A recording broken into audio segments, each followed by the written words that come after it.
What up, what up, what up? This is Mike the Philosopher here with another one.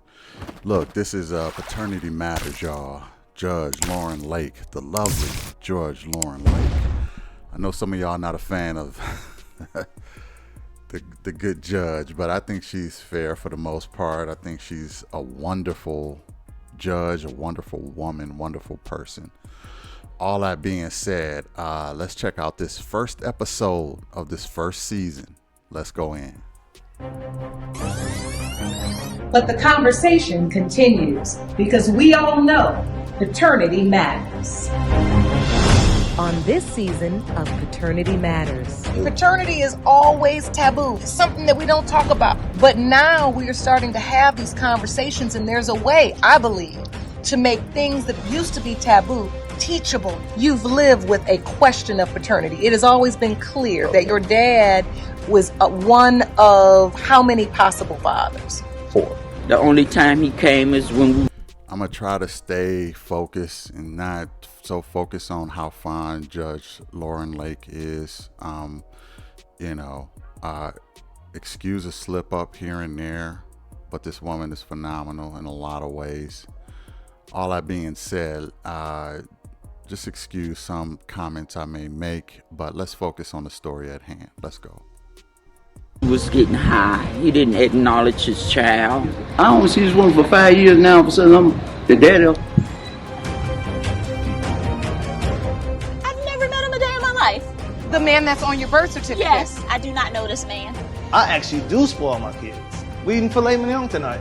You want a new pair of shoes? We'll get a new pair of shoes. This is normal. Because you don't want some little boy to come up and be like, Yeah, I it's buy like, you a yeah, pair I'm of used shoes to it. and My give you dad some. been doing that for me. Some men, if they were paid to sleep, they would wake up and quit. Ooh, They have no, and that comes with fatherhood. you said it, not me. They, 1 month into our relationship, she was pregnant.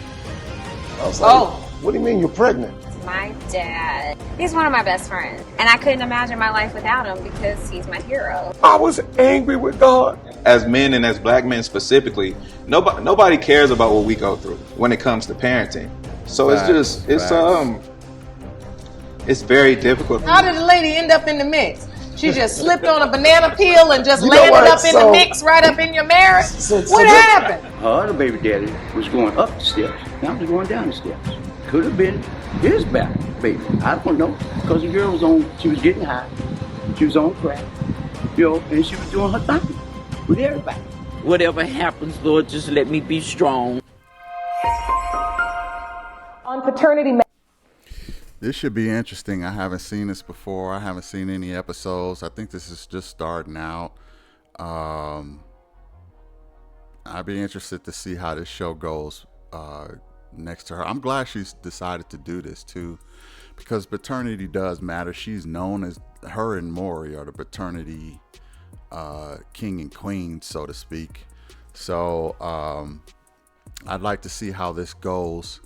I hope this show does pick up and is successful, but let's see how it is. Let's go in. Matters. Our mission is to reflect on the importance of fatherhood, celebrate and recognize incredible fathers, and also help people resolve questions of paternity. I created this show in honor of my father. He passed away a couple months ago, and he played such a huge role in my life. I mean, my father is my number one fan, my hero, my very, very first love. And I wanted to make sure in my lifetime I helped as many people as I possibly could be reconnected, reunited with their fathers. And questions of paternity linger on and on and on. They create generational curses that are so hard to break. And so with this show, we wanted to come in and help people get the truth they needed to move forward, but also in the process, honor how fabulous it is to be a father. Nice. Go Blue Daddy. Nice. Today we are going to be journeying through the wild ride of fatherhood and all it entails with three incredible fathers, Idris, Will, and Derek. All right, welcome guys. Let's get started. So listen, we know you're amazing fathers, and I've heard a little bit about each of you, but we are here also to help inspire and motivate and empower other fathers, other families that may be going through similar things that you've been through. And we want to help them navigate those challenges. And most importantly, find the courage and the desire to stay in the fight, because we believe paternity matters, right? Right. Sure. All right. So, Idris, I want to start with you. Can you share a little bit about your story? Where do I begin? So, in terms of me becoming a father, my father, he was never in my life. So, one of my biggest things that I want to do in life was become a great father. However, I had my life set. I was going to go to college, get the good job, get married, all of that, but that didn't happen. It was my last year in college. It's interesting. I was actually interested in this young lady, and her sister came and visited her. So her sister and I, we spent the night. We had a wonderful time and everything, getting to know each other. And then she just kept coming to see me. About 1 month into our relationship, she was pregnant. And I was like, What do you mean you're pregnant? She was like, yeah, I'm pregnant. I'm late. My period is late. We took the test, and yeah, she was indeed pregnant. We had only known each other for 1 month. I was 22 at the time. She was 25. So, we had the baby. Everything seemed to be going well, but we didn't see eye to eye on a lot of things. Fast forward, I ended up eventually getting married. When I got married, I have 2 children with my ex-wife, and then, she has a child as well. So I assumed the role of her father also. I will say this, paternity, right, can be a very volatile, place, especially when marriages and relationships are crumbling. I think men being in the position of paternity are often more vulnerable than society really gives credit or credence to. You can demand to see your children. Just because you're late on your child support doesn't mean that you can't see your children. Because everything's structured, and when these breakings happen, we do look at the mother, and I get it, the mother who has the children and they need support, but the father is also very vulnerable. But Lauren, it's not that easy. I hear what you're saying, and yeah, that all makes sense, but it's really not that easy.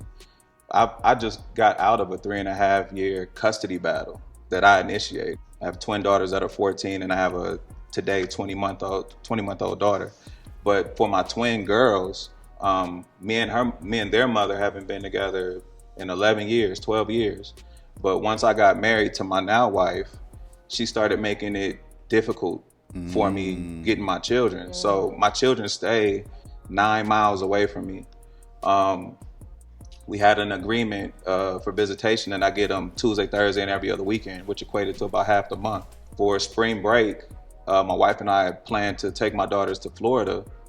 It was my Thursday and my weekend. Their mother wouldn't allow me to get them. So at the time, I was giving them $500 a month. I stopped giving it to her because I was like, why am I giving you $500 a month when I can't even get my children on my days? So in turn, what she did was stop letting me get them all together. So now I had to initiate the process, and I had to lawyer up, of course. Yeah. But that was a huge process because going back, when I got out of the Army, I was in the Army for 10 years. When I got out of the Army, I moved here. Their mother and I were talking, but she said that she was separated and going through a divorce. But when I moved down here, she was still living in the same house as her husband. So obviously I'm telling her, this can't work that way. So she eventually tells her husband that, that he has to go. She ends up conceiving my daughters while she's still legally married. Well, in the state of Georgia now, I don't have any rights to my children. That's right. He's the legal father. Absolutely. Because she's married to him. I didn't have. Wow.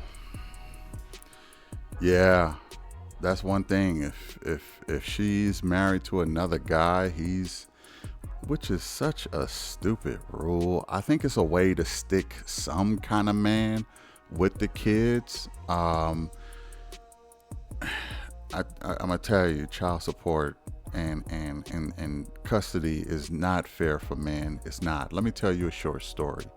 My story is similar to this guy's. Okay. I didn't have twins, but I did have a daughter, right? And her mother, let's just say her mother really wanted to be with me. Okay. However, I did not want to be with the mother. I just didn't. So I ended up getting engaged to another young lady. I ended up marrying that other young lady. For a while, visitation was not a problem. But as time went on, she stopped me from seeing my daughter. Now, what made it even more difficult is that she lived an hour or two, maybe closer to 2 hours away. I mean, it was a drive. It was in another city. It wasn't even in the same city.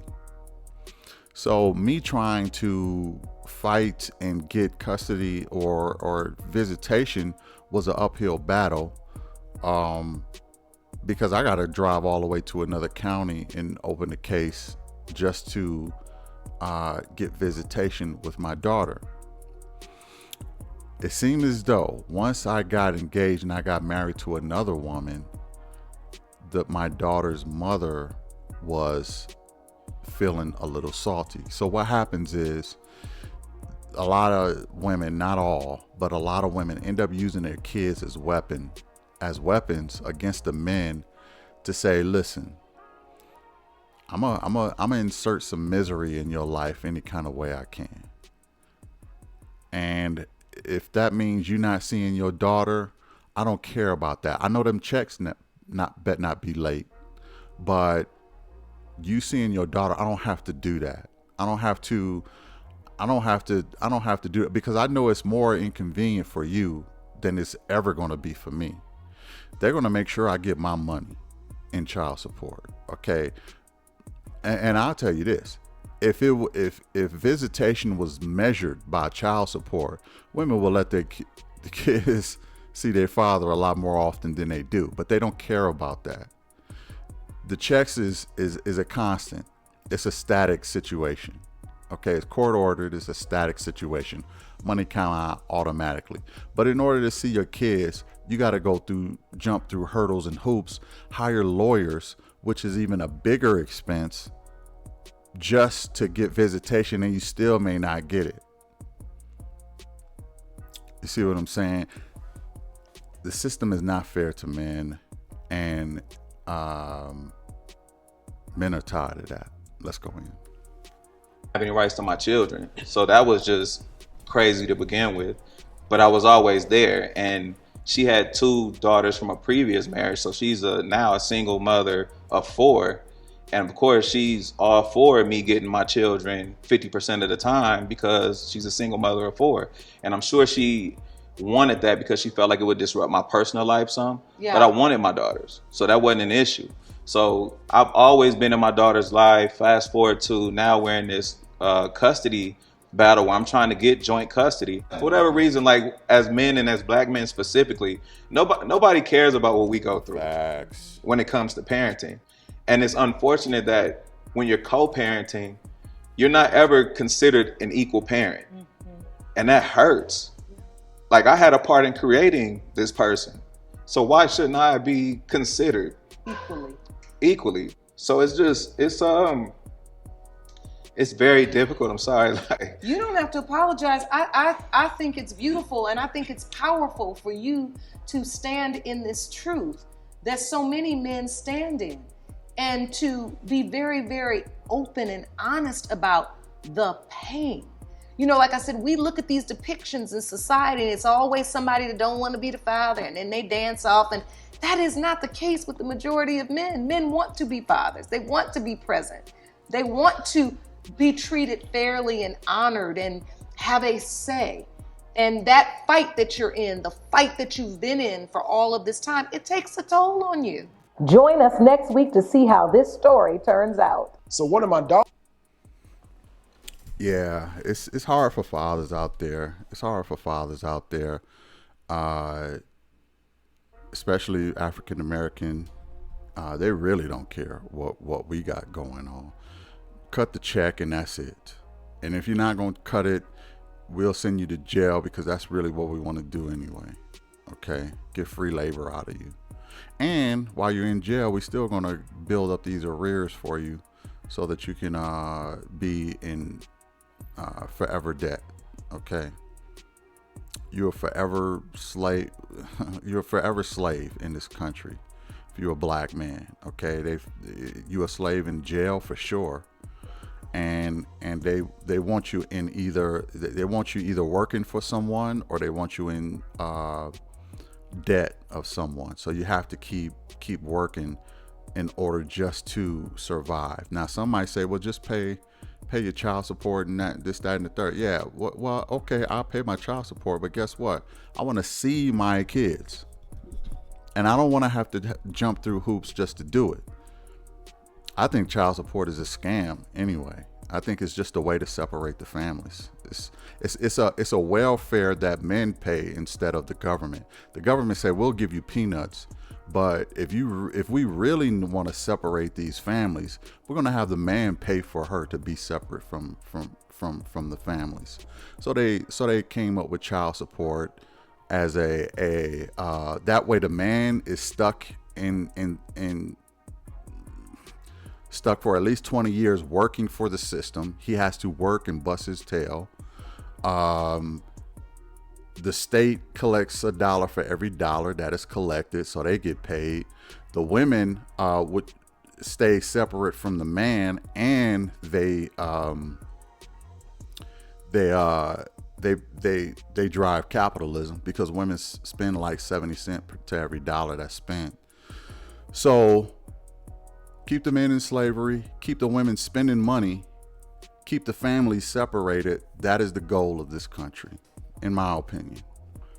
And it's a trifecta that they're benefiting off of. That's why I think it'll be hard pressed for it to change, because you can't argue with the numbers. The numbers say the country makes more money with separate families, not just black families, all families. But it doesn't affect no community more than it affects the black community. Anyway, let's go back in. Daughter, she was talking to one of the middle child who's 6 years old. She was talking to one of her friends. I guess they were talking about what did our dads do and everything. So she Googled me. And when she Googled me, that's how she found out I was in prison. Welcome to Paternity Matters Street Talk. I am your host, Shanika Taylor, and we're about to hit these streets to see if the people know their TV dads. Okay, where y'all from? Georgia. Georgia. Elena? Yes. Okay, ATL's in the house. All right, you got 20 seconds to name 5 TV dads. Are y'all ready? Yes. Blackish. Dre. Fresh Prince of Bel-Air. Would it be Uncle Phil? Yeah. Full House. What's the dad's? What? The Tanner. I know. What's his first name? Family Matters. Carl Winslow. There we go. Moesha. I don't watch that. Sister. You got it. Good job. Y'all did good. Y'all knew that Blackish. Yeah. That's his show. I watched that show like 7 times. Yeah, he watched the whole 8 seasons like 6 so many times. times. Really? Yeah. He's into that. All right, fill in the blank for me. Paternity matters to me because paternity's fatherhood. So fatherhood matters to me because My father's great, and he provides for us. Aww. My father works really hard and to give a good life for us. He's always giving us the best life he can ever give us. Because black fathers matter. There y'all go. Who the dad? You the guy. You provide for them and you give them what they need. All right? All right, thank you guys so much. You guys killed it. That's pretty dope. Shout out to these sisters, man. Listen, sisters have been getting a bad rap for not showing brothers they just do. And I want to spend this time to give a shout out to the sister Shanika Taylor and Judge Lauren Lake. I want to give a shout out to these ladies for recognizing that black fathers matter. I think black men have been feeling unappreciated, even when they're doing all that they want to do. A lot of them want to see their kids, like you seen in the last clip. These guys want to see their kids, but a lot of games get played against them sometimes, to where they can't, even if they're sending money to help take care of them. So when credit is due, I want to give it out. So I'm gonna give it out to these lovely sisters out here who has this platform to shed some light on the importance of fatherhood. I don't, this is about paternity. So I think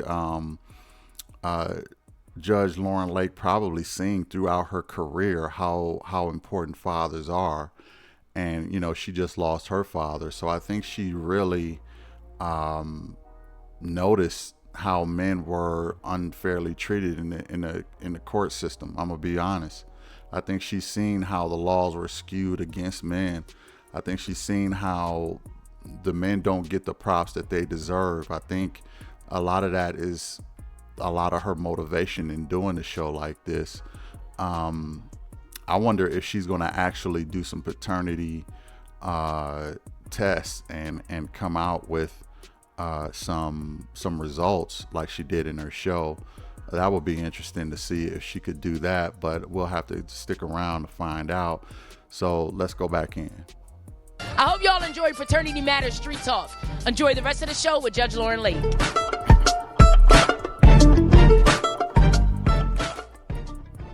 Mr. Kevin Strong, what a blessing it is to have you here today on this very first shoot date of Paternity Matters. So I want to hear a little bit about you and your story. Paternity matters to me because I think about my dad in regards to our relationship.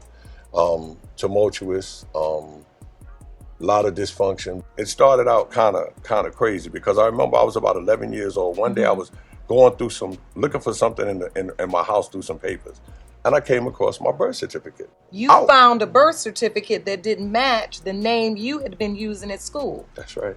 So at that point, I went to my mother and I said, why is my name different on this birth certificate and, in school, and then daddy's name is this?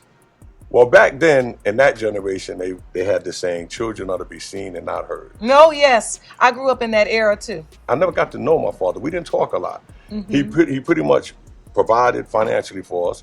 He ruled with an iron fist. He was no joke.